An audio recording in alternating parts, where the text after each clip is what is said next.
उज़मा जी, बहुत-बहुत स्वागत है मेरे इस चैनल इंडियन एक्स मुस्लिम साहिल पर। थैंक यू सो मच साहिल जी, आपका मुझे इनवाइट करने का और मुझे मौका देने का कि मैं अपनी लाइफ जर्नी आपके साथ और आपके ऑडियंस के साथ में शेयर कर सकूं। बहुत बहुत शुक्रिया आपका। जी, कैसी हैं आप? मैं बिल्कुल मज़े में ठीक ठाक हूँ। आप कैसे हैं? जी, मैं ठीक हूँ और मुझे ऐसा लग रहा है कि जो आपका जो टाइम ज़ोन है, उसके हिसाब से काफ़ी रात हो चुकी है वहाँ पे। जी, यहाँ पे रात के मतलब सुबह के 1:30 बज गए हैं। अच्छा, 1:30 बज गए। 1:30 बज गए यहाँ के सुबह के। तो हाँ, माफ़ी चाहूँगा कि हमारा जो वक़्त है, वो प्रॉपर तरीके से मैच नहीं हो पाता। या तो हम सुकून से कर सकते हैं, या तो आप या सुकून से कर सकती है। या but it's okay, it's alright. Sometime जो है ना, वैसे भी जगे रहते हैं क्योंकि थोड़ा सा स्टडी भी करनी होती है। तो ये है जी। कि जब आदत सी बन गई है तो दैट्स ओके, ऑल गुड। ठीक है। चलिए, कोई मुश्किल नहीं। उज़मा जी, आप बार-बार हमारे इस चैनल में जुड़ती रही हैं, कई सारी ओपन लाइव स्ट्रीम में। लेकिन चूँकि मुझे आपकी स्टोरी पता नहीं है और ऐसा लगता है मुझे कि बहुत सारे हमारे व्यूअर्स को भी आपकी स्टोरी नहीं पता होगी, तो इसलिए हमने ये एपिसोड रखा है ताकि आपकी लाइफ जर्नी के बारे में हमें पता चले। सबसे पहला मेरा सवाल आपसे यही है कि आप अपने बचपन के बारे में, अपनी फैमिली के बारे में और जब तक कि आपका इस्लाम तक का सफ़र रहा है, साथ रहा है, तब तक के बारे में कुछ चीज़ें बताएँ। कोई भी ऐसी डिटेल जो आपको लगता है कि आपको शेयर नहीं करनी है, ताकि आपकी आइडेंटिटी रिवील हो या आपको कोई सिक्योरिटी प्रॉब्लम हो, तो आप उसको स्किप कर सकते हैं या उसमें कुछ चेंजेस कर सकते हैं, नाम, जगह, और उस तरीके से भी हमको बता सकते हैं कि हमको मैसेज मिल जाए बस। जी, जी। जी ज़रूर। मैं जो हूँ मुसलमान घराने में पैदा हुई हूँ पाकिस्तान में। और नॉर्मल पाकिस्तान का जैसे इतना कट्टर जैसे वो नहीं था माहौल। मतलब थे कि नमाज़ पढ़ते थे, कुरान पढ़ते थे, रोज़ा रखते थे, सब चीज़ें करते थे। लेकिन इतना ज़्यादा जैसे कट्टर नहीं था। लेकिन जो बेसिक चीज़ें थी हम लोग फॉलो करते थे। तो ये है कि हम लोग तर्जुमे के साथ कुरान शुरू से पढ़ते थे क्योंकि मैंने अपनी अम्मी को भी देखा था पढ़ते हुए। तो लेकिन ये था कि इतना ज़्यादा तवज्जो कभी तर्जुमे पढ़ते तो थे, लेकिन तब तवज्जो इतना कभी नहीं दिया ऐसा कुरान पढ़ने का। तो ये था कि उसके बाद फिर जब मैंने कुरान जब तर्जुमे के साथ जब पढ़ना शुरू किया है वो अराउंड जो सही मानों में पढ़ना शुरू किया है वो अराउंड 2000 में पढ़ना शुरू किया है तर्जुमे के साथ। मतलब समझने के लिए नोट्स बनाती थी मैं अपना। लेकिन ये था कि जब मेरी जब मेरी पहली यहाँ पर जब मैं ऑस्ट्रेलिया से हूँ, बॉर्न पाकिस्तान से हूँ, लेकिन मैं ऑस्ट्रेलिया में रहती हूँ। I am a nurse. और ये है कि जब मैंने अपना कुरान तर्जुमे के साथ पढ़ना शुरू किया तो मुझे उसके बाद मुझे चीज़ें खुलनी शुरू अच्छा हो गई उस्मा कि जी, बस एक चीज़ पूछ लूँ मैं, कि आप यानी आपका बचपन भी ऑस्ट्रेलिया में ही गुज़रा है या आपका बचपन पाकिस्तान में गुज़रा है? अगर आप बताना चाहें तो बता सकती हैं। मेरा बचपना पाकिस्तान में गुजरा। आई एम सॉरी, मैंने इसके पाकिस्तान में गुजरा है। और पाकिस्तान में ये था कि बिल्कुल डिफरेंट माहौल था कि इतना ज़्यादा फ्रीडम नहीं औरतों को, लड़कियों को, कि इतना ज़्यादा फ्रीडम नहीं। फिर ये कि ऐसे ही मॉडरेट फैमिली से ताल्लुक़ रखती हूँ मैं। ऐसा मतलब जो है ना, इतना फ्रीडम नहीं है वहाँ पर लड़कियों को। लेकिन ये कि जो मेरे पेरेंट्स थे वो मतलब बड़ा वैसा देखभाल करना जैसे पेरेंट्स की जिम्मेदारी है, उन्होंने कोई कसर नहीं छोड़ी। उन्होंने अपना जो कर कर सकते थे जितना उन्होंने किया। तो अब वो इस दुनिया में हयात नहीं है मेरे वालिदैन। तो उनकी वफ़ात हो गई दोनों की, मेरे ख़्याल में अराउंड 2000 ही हो गई। 2000 में हुई गई दोनों। 3 महीने का फ़र्क था जब उनकी, मेरे माँ-बाप की जो डेथ हो गई। तो उसके बाद फिर जो है वो, बल्कि उससे पहले ही मैं जो हूँ यहाँ पर आ गई थी। ऑस्ट्रेलिया में मेरी शादी हो गई थी। तो ये है कि मैं यहाँ पर आई, तो मैंने कुरान पढ़ना शुरू किया क्योंकि शुरू से दिलचस्पी थी तर्जुमे के साथ पढ़ने के लिए, पढ़ने के लिए, ताकि तर्जुमा के साथ पढ़ूँ और डिवोटेड हो जाऊँ मैं। दुआ माँगना, तरावी पढ़ना, नमाज़ पढ़ना, रोज़ा रखना, ये सारा बिल्कुल और ज़्यादा मैं समझती थी कि मैं जितना ज़्यादा पढ़ूँगी, उतना ज़्यादा अल्लाह मुझसे खुश होगा और मेरी ज़िंदगी आसान होगी। तो जो कि मतलब और मज़ीद जो है कन्फ्यूज़न बढ़ता ही चला गया जितना जैसा मैं तर्जुमे के साथ पढ़ती रही। तो फिर जो थोड़ा कुछ हालात भी ऐसे हुए क्योंकि जब ये था कि मैंने ये नोट किया कि जो मुसलमान जो हैं वो एक औरतों के साथ जो है, जो मेरे इर्द-गिर्द में जो औरतों के साथ उनका ज़्यादा अच्छा बिहेवियर नहीं, वो बहुत ज़्यादा उनको डिवैल्यू फ़ील करवाते थे, कोई वर्थ नहीं थी, जो जहाँ उनको जो है इल्ज़ाम लगा दिया जिसका जो चाहा बिल्कुल औरतों पे। मैं जहाँ मेरी शादी हुई यहाँ पर, तो उसमें भी मैंने वही देखा मर्द में।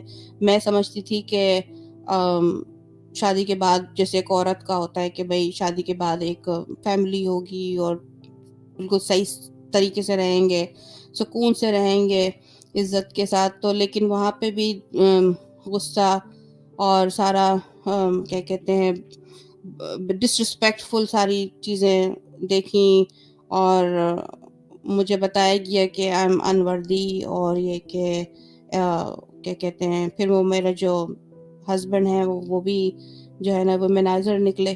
तो ख़ैर, और मेरी एक सॉरी मैं इससे पहले जब ऑस्ट्रेलिया आने से पहले मेरी एक शादी एक और हो चुकी थी पाकिस्तान में, जब मैं इन 20s में थी। तो वहाँ पर मेरी हैदराबादी फैमिली में शादी हुई थी, पहली शादी।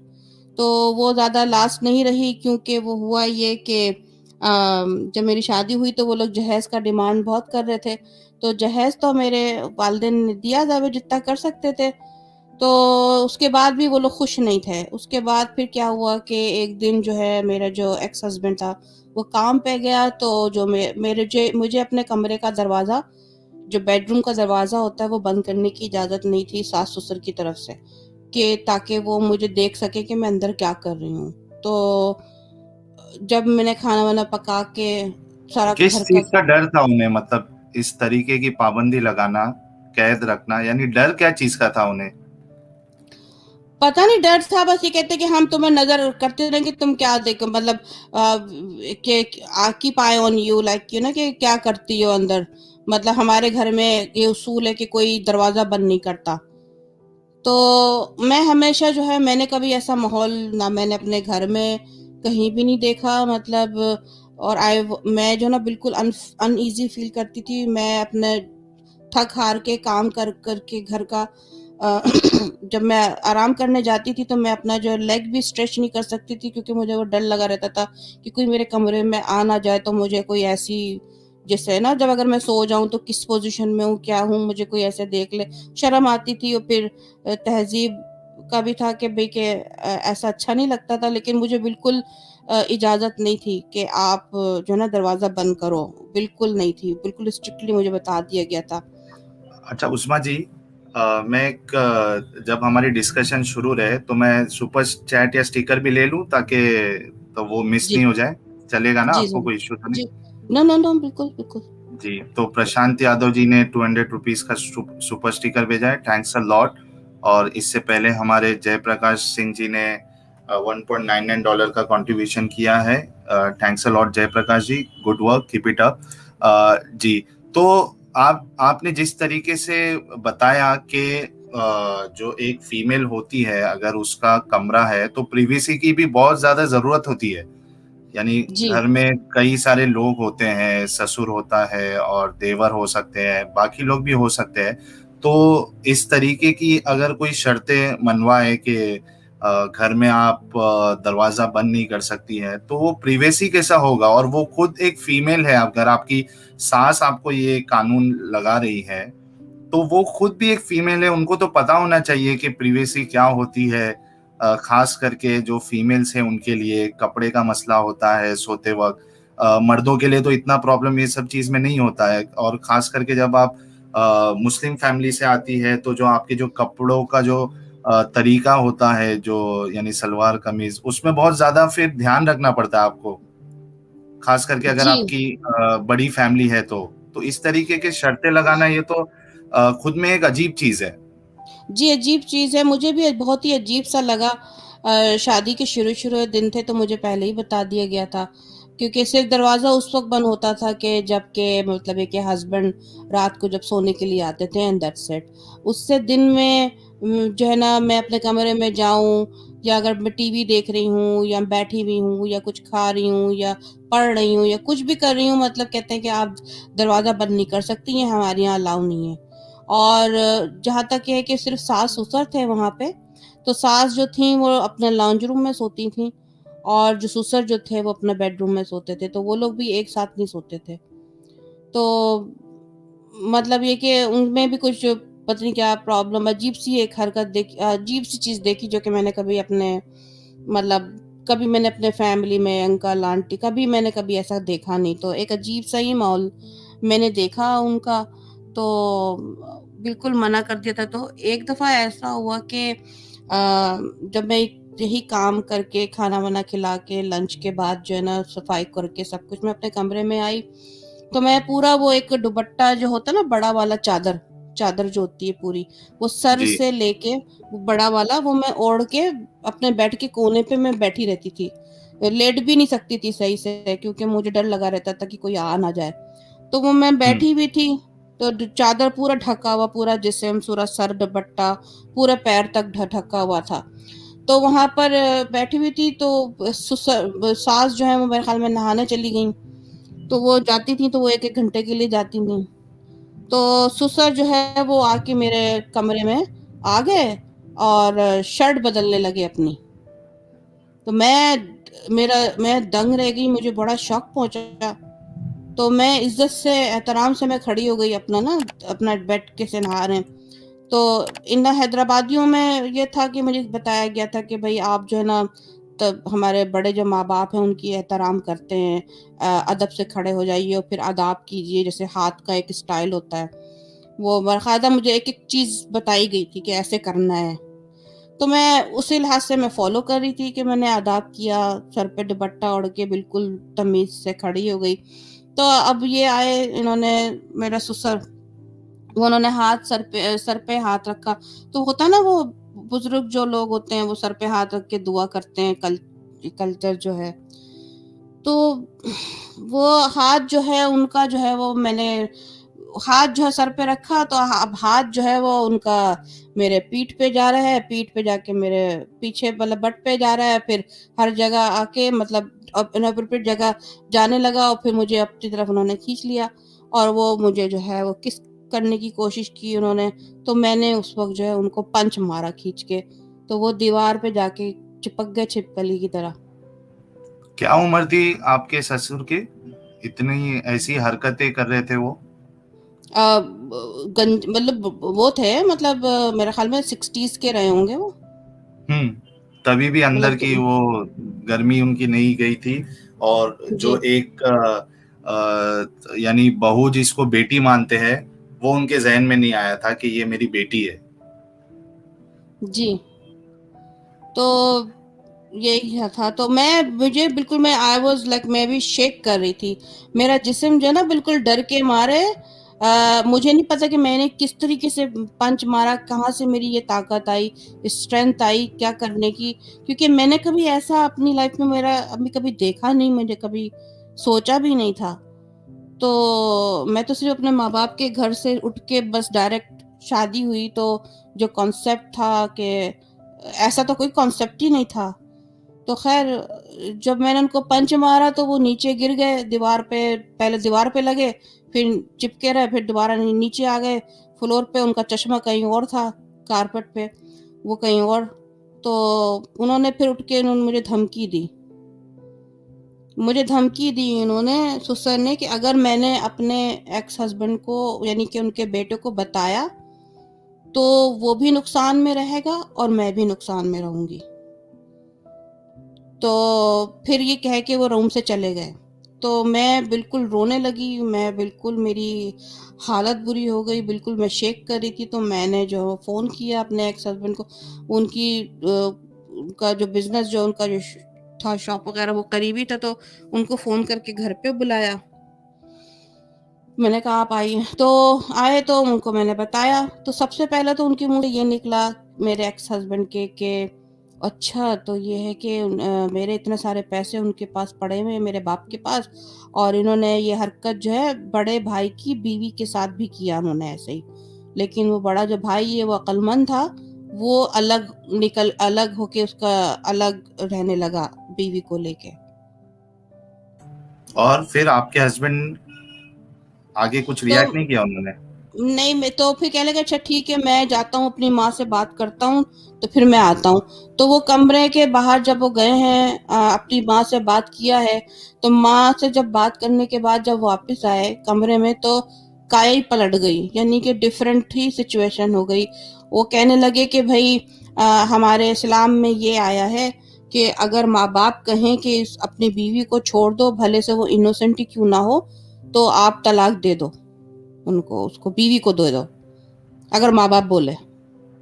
अच्छा, मतलब गलती उनकी और नौबत तलाक तक आ गई। जी जी, स्ट्रेट मतलब मैं क्या सडनली तलब बिल्कुल ही काया पलट हो गई। पहले तो बड़ा हमदर्दी दिखा रहे थे एक्स हस्बैंड, लेकिन जब वो कमरे से बाहर गए, माँ से बात किया, उसके बाद कमरे वापस आए, तो कहना है कि भाई कि हमारे यहाँ जो है ना इस्लाम में ये है कि अगर माँ बाप जो है वो बोले कि तलाक दे दो बीवी को, चाहे उसकी गलती हो या ना हो, आप तलाक दे दो, आप अपना जो पैक करो सामान, मैं आपको छोड़ देता हूँ आपके माँ के लेकिन घर। उज़मा जी, आपके जो एक्स हस्बैंड थे, उनके ज़हन में ये बात नहीं आई कि यार मैं यानी इसको तो तलाक दे दूंगा, लेकिन इसके बाद अगर कोई दूसरी बीवी भी मैं लाता हूँ तो उसके साथ भी तो उसी तरीके का सलूक होने वाला है। उनका इसलिए क्योंकि नहीं, क्योंकि मुझे लग रहा था कि क्योंकि जब मेरी शादी हुई थी ना, तो उसके बाद जो है वो मेरी सास जो है वो मुझे, क्योंकि मैं हैदराबादी नहीं थी, तो वो जो है ना बार बार वो वीडियो दिखाती थी शादियों की कि भाई के हैदराबादी खानदान इतना ऊंचा आला, पता नहीं मेरे बेटे को क्या पड़ गई थी कि यहाँ पे शादी कर ली। और ये कि हैदर मैं तो चाह रही थी कि हैदराबादियों में ही लड़कियों में शादी हो, तो इस किस्म का उन्होंने जुमले बोले थे। तो शायद उनको ये खल रहा था कि मैं हैदराबादी नहीं हूँ, और ये है कि उसके ऊपर से फिर इनके जो बाप ने ऐसा जो है वो कर दिया, तो ये कि इसीलिए जो है ना उनको था। और ये बात भी ठीक है, जो मेरा जो एक्स हस्बैंड था, जब मेरी शादी हुई थी 2 हफ्ते ही हुए थे, तो ये मुझे कहीं किसी से मिलाने के लिए लेकर गए, तो मैं कार के सामने ही खड़ी हूँ सच बन के। ये जो है भागे, जो घर में जिसके मिलाने के लिए गए थे वहां मेरी उम्र की एक कोई लड़की थी निकली, तो बकायदा वहां पे किसिंग और हैगिंग शुरू हो गई वहां पे मेरे सामने ही।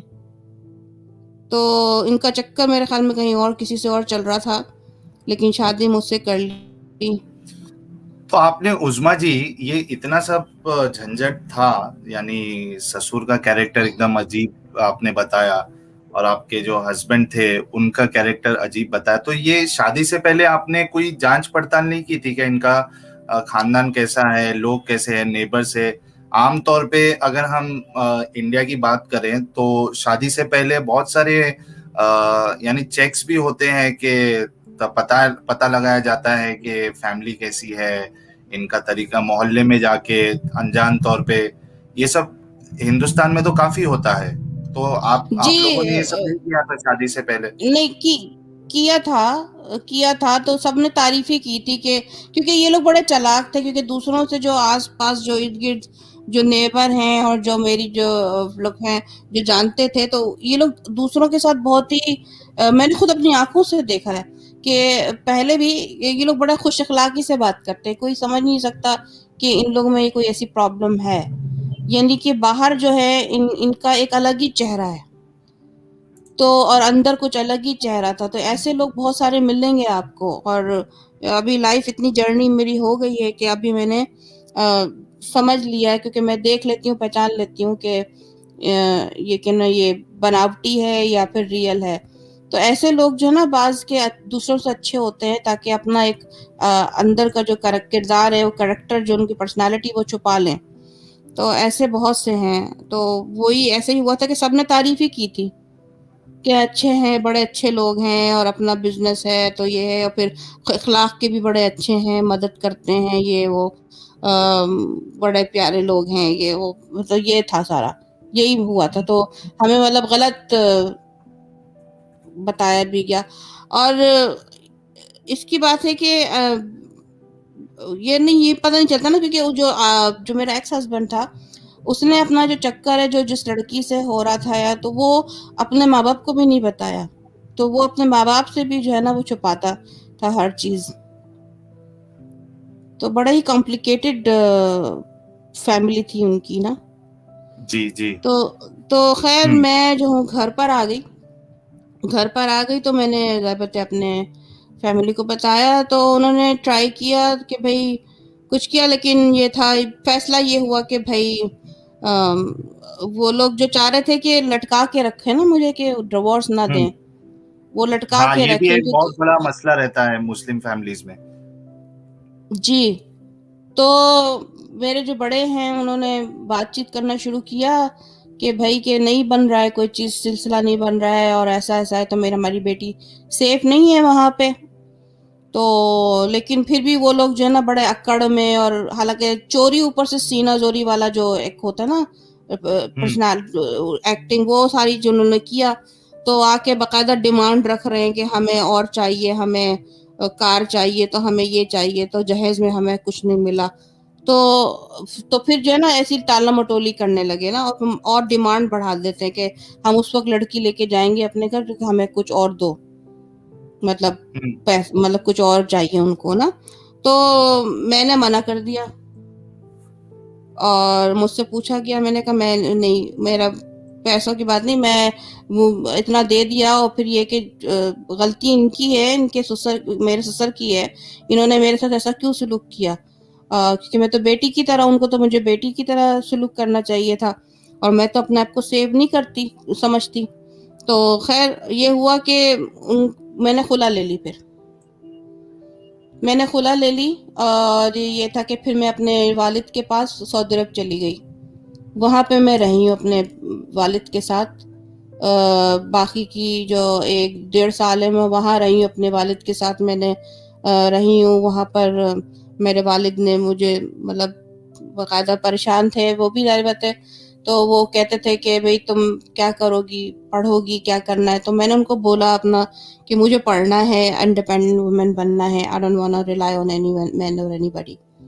तो फिर जो है वहाँ से फिर मेरे जो वालिद हैं उन्होंने मुझे जो है यहाँ ऑस्ट्रेलिया में पढ़ने के लिए भेजा।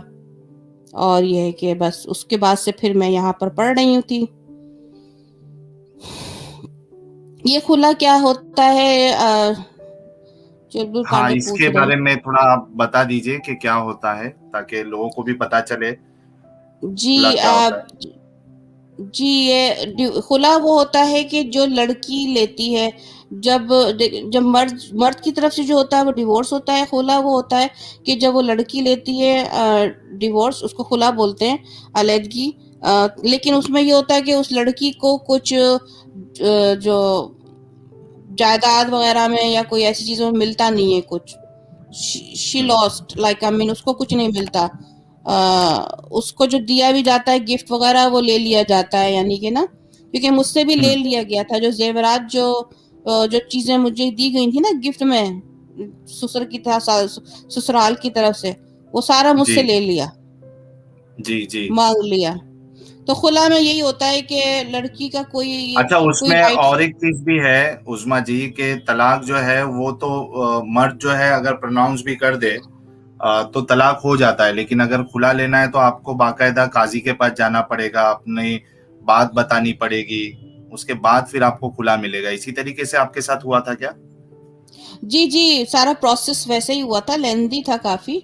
ऐसा हम्म नहीं है कि बिल्कुल फौरन हो जाए, लेकिन वही पेपर वर्क होता है, काजी होता है, सारा लीगल सिस्टम होता है, सारा पेपर वर्क, सारा सिग्नेचर्स वगैरह, सारी सब चीजें होती हैं।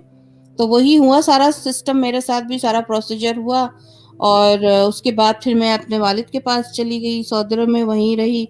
तो वहाँ पे भी मैं कुरान पढ़ती थी, फिर और ज़्यादा मेरा लगाव हो गया कुरान से, और ज़्यादा मैं रात-रात बैठ के कुरान पढ़ती थी, बाकायदा जो है वो क्या कहते हैं रोती थी रात भर। तो मेरे जो वालिद है दूसरे कमरे में, वो मेरे रोना सुनते थे, तो वो सुन के आते थे मेरे कमरे में, मुझे दिलासा देते थे कि भाई हम हैं अभी, तुम्हारे बाप अभी जिंदा है, तुम यतीम नहीं हो, हम तुम्हारा फ्यूचर ब्राइट है, तुम क्यों रो रही हो, तुम्हें रोने की जरूरत नहीं है। तो वो मुझे बहुत दिलासा देते थे कि तुम हम पे बर्डन नहीं हो, तुम हमारी बेटी हो, सर आँखों पे, तुम्हें कुछ नहीं हुआ, तुम इसकी फिक्र ना करो, हम हैं तुम्हारे लिए, जिंदा हैं हम तुम्हारी लुक आफ्टर करेंगे, हम जिंदा हैं। तो बहुत ज़्यादा मुझे ना, बहुत ज़्यादा सपोर्ट मुझे मेरे वालिद साहब ने मुझे बहुत सपोर्ट दिया। उनके पास मैं रही तो फिर उन्होंने ही फिर आहिस्ता-आहिस्ता जो है मुझसे फिर पूछा कि भई अब तुम्हारा क्या फ्यूचर का क्या इरादा है, क्या करना है बताओ, हम तुम्हारी क्या मदद कर सकते हैं, तुम क्या चाहती हो? तो फिर मैंने उनको बताया कि मैं पढ़ना चाहती हूँ, मैं अपना इंडिपेंडेंट बनना चाहती हूँ, और मैं पाकिस्तान में दोबारा नहीं जाना चाहती, क्योंकि पता है कि वहाँ पर जो है ना क्या हाल होता है, डिवोर्सी जो औरतें होती हैं, उनका क्या हशर करते हैं, उनको हर कस्टम, रवाज, रिचुअल में उनको पीछे रखा जाता है, उनकी कोई वैल्यू नहीं होती है, उनको सब जो है वो खराब नज़र से देखते हैं, खराब नज़र से देखने लगते हैं कि मतलब ये कि इतना वैल्यू नहीं है वैसे ही। जब तक के पाकिस्तान का तो नेचर आपको ये पता है ना, हमारे कल्चर में, कि जब तक के आपके बराबर में साइड में कोई मर्द नहीं खड़ा हो, औरत की कोई वैल्यू नहीं होता है, औरत को कोई पूछता भी नहीं। जब आकर कोई हस्बैंड के साथ कोई जा रहा होता है और औरत होती है, तो वो उसका फिर भी एक अलग ही एक लोगों का एटीट्यूड चेंज हो जाता है। अगर आप कोई सिंगल वुमन हो या डिवोर्स औरत हो, डिवोर्सी औरत हो, तो उसका साथ जो है ना लोगों का आप देंगे, वहाँ पे एटीट्यूड ही चेंज हो जाता है उनका, बिल्कुल लगता है कि ऐसा कोई छूत की बीमारी होगी, ऐसा लगता है ना कि बिल्कुल कोई वैल्यू ही नहीं होती है। उनको रिचुअल में, शादी ब्याह के रिचुअल्स में और बहुत सारे रिचुअल्स में उनको पीछे रखा जाता है, उनको इन्वॉल्व नहीं किया जाता। तो यही मैंने फ़ील किया, तो मैंने अपने वालिद को बताया, तो उन्होंने फिर सारा सब कुछ इंतज़ाम किया। तो फिर मैं ऑस्ट्रेलिया में आई, फिर मैंने पढ़ा यहाँ पर। पढ़ने के बाद फिर मैंने यहाँ पर मैंने आईटी का, इंफॉर्मेशन टेक्नोलॉजी, कंप्यूटर मैंने पढ़ा यहाँ पर। तो फिर उसके बाद फिर मेरी शादी हो गई यहाँ पर। तो ये था कि सोच के कि भई कि मतलब ये सही है, यहाँ पर डिफरेंट है, वही कुछ और ही चेहरा दिखाया कि बड़ा टेक केयर करते हैं, बड़ा पोलाइट हैं और ये हैं, वो हैं। तो जहाँ शादी हुई, तो वहाँ शादी के बाद फिर जो है जब बच्चे हुए, तो उसके बाद फिर जो है उन्होंने जो है वो पता चला कि ये जो हैं वो वहाँ पे मतलब वुमेनाइज़र हैं ये भी साहब, जाते हैं अच्छा, फिर जो घर पर दूसरे आपके हस्बैंड थे वो भी वैसे ही निकले? जी, वुमेनाइज़र ओहो। थे और घर पे आके गुस्सा पित्ता करते थे, मतलब गालम-गलौच, और हमेशा ऐसा ही माहौल रहता था। अच्छा, किसी को ना जाना ना आना, घर में हर चीज़ मतलब बिल्कुल गुस्से में, कोई हमेशा नेगेटिव, और बिल्कुल जैसे ना कोई लाइफ नहीं, कोई हैप्पीनेस नहीं। तो ये था कि मैंने फिर भी जो है जिस तरह से करके 10 साल गुज़ारे उनके साथ। तो उसके बाद फिर जाके फिर मुझे हिम्मत पड़ी कि मैंने जो है थोड़ा-सा कार यहाँ का ड्राइविंग लाइसेंस लिया, वो भी उसपे बड़े बड़े उससे लिया, मतलब ज़बरदस्ती करके मैंने खुद ही लिया। वो उसमें खुश नहीं थे कि मैं किस तरीके से मैं आगे बढ़ूँ, अपना इंडिपेंडेंट बनूँ। तो वो लेके तो फिर जो है उसके बाद फिर मैंने जो है डिसाइड किया कि मुझे नहीं रहना, क्योंकि आई वाज़ गेटिंग सिक, बहुत बीमार रहने लगी थी स्ट्रेस की वजह से काफ़ी। मेरा ब्लड प्रेशर हाई रहता था काफ़ी। तो मैंने डिसाइड किया कि हाँ, मुश्किलात आएँगी, लेकिन मुझे नहीं रहना। 10 साल का अरसा काफी लंबा होता है, और ऐसे शख्स के साथ 10 साल गुजारना ये खुद में ही बहुत डिफिकल्ट काम है जो आपने किया है उस्मा जी। और जी, तो उसमें ये भी है कि ऑलरेडी एक बार आपको धोखा मिल चुका था, और उसके बाद फिर से धोखा मिलना, ये तो यानी किस तरीके से मैं बयान करूं, मुझे समझ में नहीं आ रहा है। क्योंकि एक कहावत है ना कि दूध का जला हुआ छाछ भी फूंक मार मार कर पीता है। तो आपके साथ ऑलरेडी एक बार धोखा हो चुका था और उसके बाद फिर उसी तरीके का धोखा मिलना, यानी ये बहुत ही ज्यादा दुख की बात है जब हम ये आपकी बात सुन रहे हैं। जी, मतलब दुःख की बात तो है, लेकिन बस यही कि मैं रही इसलिए कि एक तो बात ये कि फैमिली का भी होता है कि भाई कि मतलब फैमिली पे असर पड़ेगा।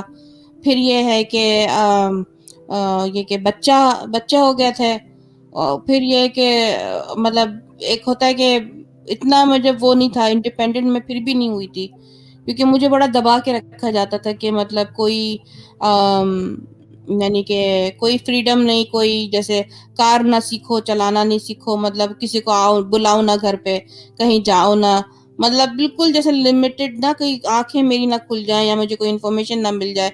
किसी यहाँ पे जो औरतों का जो राइट्स होता है, यहाँ वो मुझे वो नहीं पता चल जाए। तो फिर ये है कि उसके बाद फिर मैंने डिसाइड किया, तो फिर मैंने जो है ना आहिस्ता-आहिस्ता करके मतलब जो है ना इनका गुस्सा-पित्ता सहते हुए ही जो है ना वो मैंने ड्राइविंग सीखी। उस्मा जी, एक कंफ्यूजन है हमारे एक व्यूअर को।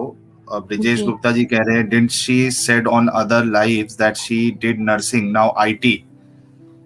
नो, फर्स्ट मैंने जब मैं यहाँ पर ऑस्ट्रेलिया में आई थी, तो मैं आईटी मैंने किया है यहाँ पर। फर्स्ट जब मैं आई थी, तो मैं आईटी मैंने किया है यहाँ पर, इंफॉर्मेशन टेक्नोलॉजी।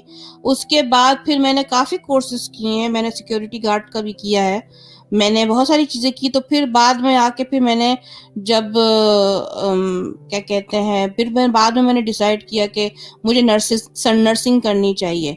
तो फिर मैंने नर्सिंग का कोर्स किया, तो फिर मैं आज नर्स हूँ। तो होपफुली ये क्लियर हो चुका होगा।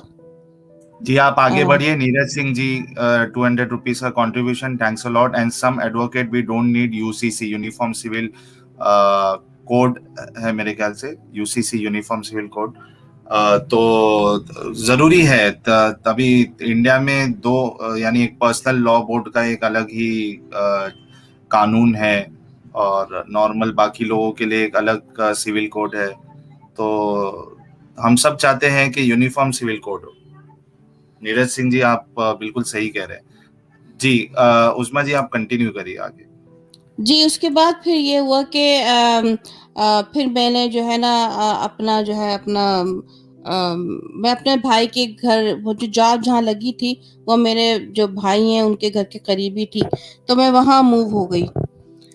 तो इनसे मैंने अलहदगी इख्तियार कर ली। यहाँ पे होता है सिस्टम कि यहाँ पे सेपरेशन पहले होती है, 1 साल आपको सेपरेशन लेनी पड़ती है, उसके बाद फिर जाके आपको डिवोर्स का जो है ना प्रोसेस शुरू होता है लीगली। तो मैंने जो है ना फिज़िकली सेपरेशन ले ली, मैं अपने भाई के घर चली गई यहाँ पर। तो ये कि वो 3 बेडरूम का यूनिट था यहाँ पर भाई का, तो उन उन उन जो एक तो कमरा उनका था, एक बच्चों का था, एक मुझे ज़मीन पे एक जगह थी सिर्फ़ सोने की। मेरे बच्चे को जो है वो बस बेड पे जगह थी, और मेरे नीचे ज़मीन पे मैं कारपेट पे मैं सोती थी। तो मैं वो रेंट भी देती थी अपने भाई को, मैंने रेंट भी दिया, अपनी ग्रोसरी मैं खुद लाती थी, सारी चीज़ें मैं खुद भाई अपना आपके रेंट लेते थे? मैं देती थी रेंट भाई को, उस जगह जहाँ मैं सोती थी। अच्छा, ठीक है। जी, जी, या तो मैं रेंट देती थी, और ये कि अपना ग्रोसरी, अपना खाना-पीना, अपने बच्चों का मैं खुद करती थी सारा, सारा लेके सारा। तो मैं जो हूँ उसके दौरान फिर जो है ना मैंने कोई मेरा भी भाई जो है वो कुरानियन जो एक होते हैं ना कुरान पे जो बिलीव करते हैं, तो वो एक ग्रुप था, तो वहाँ उन्होंने कुरानिस्ट। कुरानिस्ट, यस। तो वहाँ वो पढ़ते थे कुरान ना उन लोग के साथ, तो फिर मैंने भी पढ़ना शुरू कर दिया, मुझे शुरू से ही शौक था। और जब मैं अबाया वगैरह पहनती थी, तो खैर पढ़ा कुरान, मतलब से पढ़ा, तो वो एक उनका जो जो ग्रुप था, उनका जो फाउंडर था वो पाकिस्तान में कराची में, तो वो जो था जो ऐसी बात हुई तो इंटरेस्टेड हुआ शादी करने के लिए। पहला उसकी 2 बीवियाँ पहले से थीं, तो वो कुरान में तो वो तीसरी करना चाह रहे थे। तो बातचीत हुई सिर्फ कंप्यूटर पे। हेलो, मेरी आवाज आ रही है आप लोग को?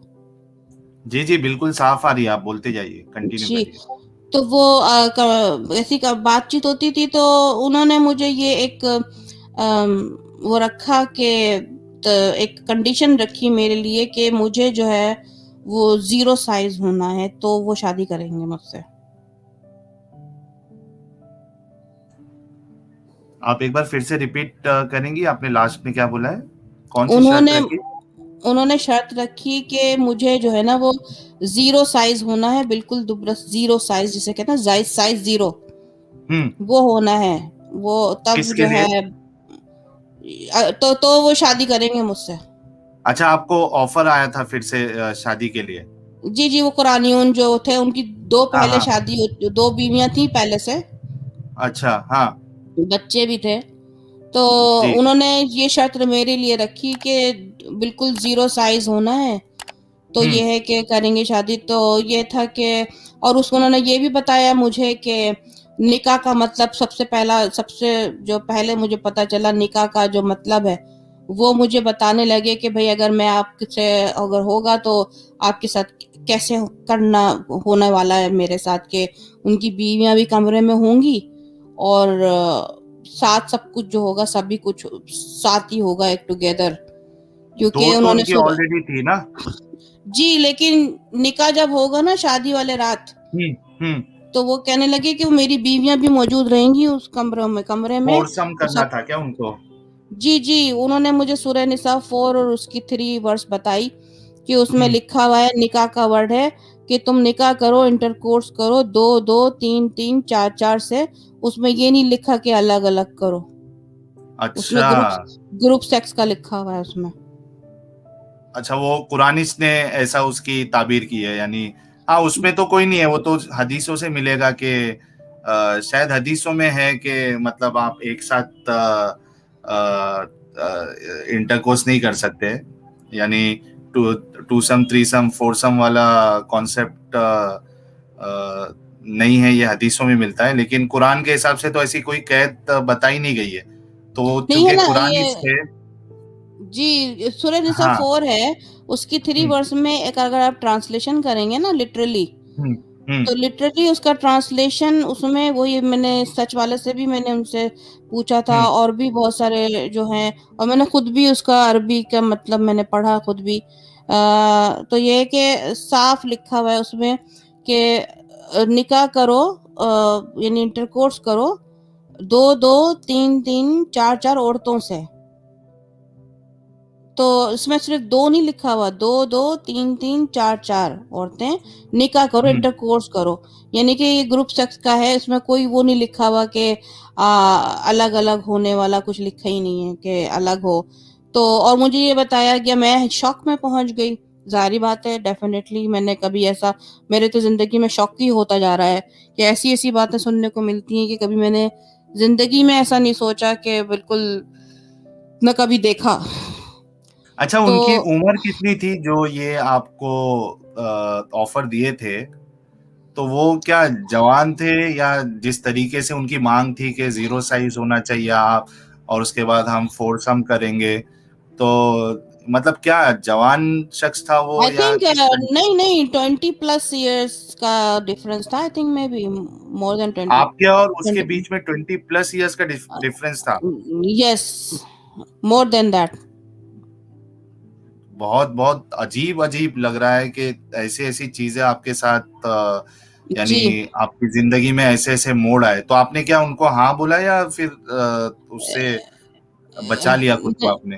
नहीं मैं जो यहीं पर ही थी मैं असल में, तो मैं ये जब सुना तो ये है कि मैं बिल्कुल अजीब सी कैफियत हो गई, और मैं जो कुरान में जब मैं देख रही हूँ उसके बाद से फिर मुझे थोड़ा सा ना दिल मेरा बिल्कुल खराब हो गया, कुरान से होने लगा, शुरू होने लगा कुरान से ना दिल हटने लगा कि ये क्या लिखा हुआ है। और जब मैंने खुद पढ़ा तो वो वाकई मैं इनकार नहीं कर सकी, मैंने कहा कि तो लिखा हुआ है, तो ऐसा क्यों लिखा हुआ है औरतों के बारे में, इतना डिवैल्यू क्यों, औरतें क्यों सेक्स सिंबल हैं क्या, और फिर उनको 0 साइज भी होना है प्लस ये भी करना है। तो और दूसरी बात ये कि उस वक्त के उसके बाद इनका एक वो बात सूरह मरियम जो है वो मरियम अलैहिस्सलाम ना, उनके बारे में ये बोला गया कि भाई वो हर्माफ्रोडाइट हैं। जब हर्माफ्रोडाइट उनको बोला गया तो वो हर्माफ्रोडाइट आपको पता है क्या होता है? आप बताइए हमारे दर्शकों के लिए। द हर्माफ्रोडाइट जो है ना प्लांट्स में मिलता है, जो कि वो एक दूसरे को फर्टिलाइज करते हैं, ये ना एक एक पौधे से लेके दूसरे पौधे को फर्टिलाइज करते रहते हैं। लेकिन जब इंसान में हर्माफ्रोडाइट होता है तो इंसान में ये होता है कि एक पर्सन में उनका फीमेल एंड मेल ऑर्गन्स दोनों होता है नीचे। लेकिन ठीक है, यहाँ तक बात समझ में आ गई? मेल और फीमेल ऑर्गन होता है एक पर्सन में, लेकिन एक वक्त में एक ही ऑर्गन फंक्शन करता है, दूसरा organ is just like a piece of meat. आपको ये बात समझ में? ये हर्माफ्रोडाइट है। हर्माफ्रोडाइट लोग जो हैं वो अपने आप को खुद इम्प्रेग्नेंट नहीं कर सकते, कोई अच्छा, दूसरा आके एक कर सकता है। हमारे, हाँ एक मिनट, हाँ हमारे क्रिटिकल रीजनिंग जी 100 रुपीज का कंट्रीब्यूशन के thanks a lot. Critical reasoning ji, आप स्ट्रीम में हैं, वीडियो देख रहे हैं, बहुत खुशी हुई सर। ये लिख रहे हैं आप, साहिल भाई आप फंस गए एक स्ट्रीम में, आपने फरमाया कि टूसम थ्रीसम अलाउड नहीं है इस्लाम में। मैं वही कह रहा हूँ ना कि अगर आप हदीसों का मुताला करें तो वहां ऐसी कैद मिलती है।